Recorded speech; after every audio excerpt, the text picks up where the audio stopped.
بسم اللہ الرحمن الرحیم۔ محترم ناظرین، السلام علیکم ورحمۃ اللہ وبرکاتہ۔ ہارون الرشید تمام علماء کرام کی بہت قدر کرتا تھا اور اس نے اپنی اولاد کو بھی نصیحت کی ہوئی تھی۔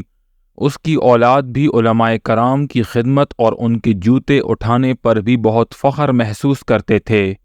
ہارون الرشید خود علماء کرام کی دعوتیں کرتا اور اپنے ہاتھ سے پانی ڈال کر ان کے ہاتھ دھلواتا۔ خلیفہ ہارون الرشید کی خدمت میں ایک دفعہ پستہ بادام کا فالودہ پیش کیا گیا، جس کو پی کر وہ بہت خوش ہوئے اور اس کی طبیعت باغ باغ ہو گئی۔ اس نے سوچا کیوں نہ اس مشروب کو زیادہ بنا کر علماء کرام کی دعوت کی جائے، لہٰذا اس نے قاضی ابو یوسف یعقوب بن ابراہیم کو دعوت دی اور ان کی خدمت میں بھی وہی مشروب پیش کیا۔ جب قاضی نے مشروب پیا تو اس کو بہت خوشی ہوئی اور اس کی تعریف کی۔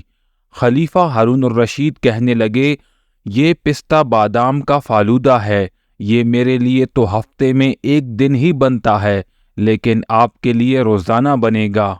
قاضی صاحب ہارون الرشید کی باتیں سن کر بہت ہنسے۔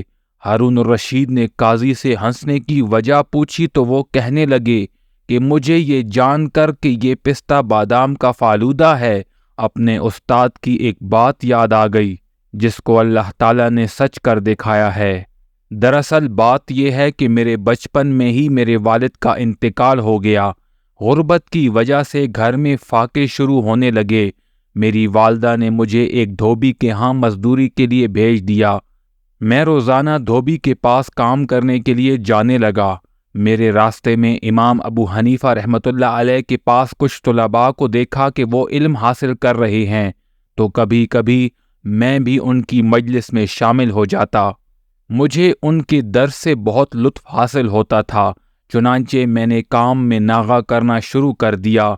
لیکن جب میری ماں کو اطلاع ہوئی تو وہ مجھے یہاں سے لے جاتی تاکہ میں کام کروں اور گھر کی دال روٹی چلتی رہے۔ امام صاحب سب کچھ دیکھ رہے تھے۔ انہوں نے کہا، بچے کو یہاں بیٹھنے دو اور صبر شکر کر کے گزارا کرو۔ میری ماں نے اپنی غریبی کا عذر پیش کیا اور کہا کہ آپ میرے بیٹے کو جانے کی اجازت دیں تاکہ یہ دھوبی کا کام کر کے اپنے پیٹ پالنے کا انتظام کر سکے۔ چنانچہ میں وہاں سے چلا گیا اور کام کرنے لگا، لیکن دوسرے دن دوبارہ آ کر بیٹھ گیا۔ امام صاحب نے مجھے بلایا اور کہا کہ تم روزانہ یہاں آیا کرو، مزدوری سے جتنے کماتے ہو وہ میں تمہیں دوں گا، اس طرح تمہارے گھر کا خرچہ بھی چلتا رہے گا۔ کچھ دن بعد وہ دھوبی میرے گھر چلا آیا اور میری ماں سے کہنے لگا، بی بی تمہارا بچہ کام پر نہیں آ رہا، اگر میں نے کسی اور کو کام پر رکھ لیا تو ناراض مت ہونا۔ میری ماں فوراً امام صاحب کے پاس آئی۔ امام صاحب نے کہا، اس بچے کو علم حاصل کرنے دو، ایک دن اللہ تعالیٰ اس کو پستہ بادام کا فالودہ پلائے گا۔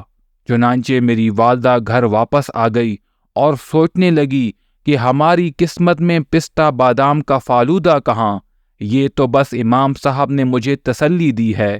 اس کے بعد امام ابو حنیفہ نے ہمارے گھر کے لیے ایک الاؤنس مقرر کیا اور مجھے پڑھانا بھی شروع کر دیا، اور آج اللہ تعالیٰ نے ان کی بات کو پورا کر دکھایا اور آپ کے ذریعے مجھے پستہ بادام کا فالودہ پلا دیا۔ محترم دوستو، قاضی ابو یوسف یعقوب بن ابراہیم بچپن میں بہت غریب تھے، لیکن اللہ تعالیٰ نے ان کو بہت ذہانت سے نوازا تھا۔ اسی خوبی کو حضرت امام ابو حنیفہ رحمۃ اللہ علیہ پہچان چکے تھے اور ان کی ایسی تعلیمی تربیت کی کہ انہیں ایک بڑی سلطنت اسلامیہ کا چیف جسٹس اور قاضی القضاء کے عہدے پر فائز ہو گئے۔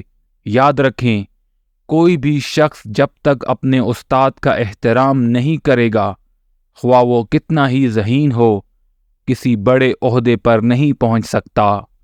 امید ہے آج کی ویڈیو آپ لوگوں کو پسند آئی ہوگی۔ مزید ویڈیوز کے لیے میرے چینل کو سبسکرائب کریں۔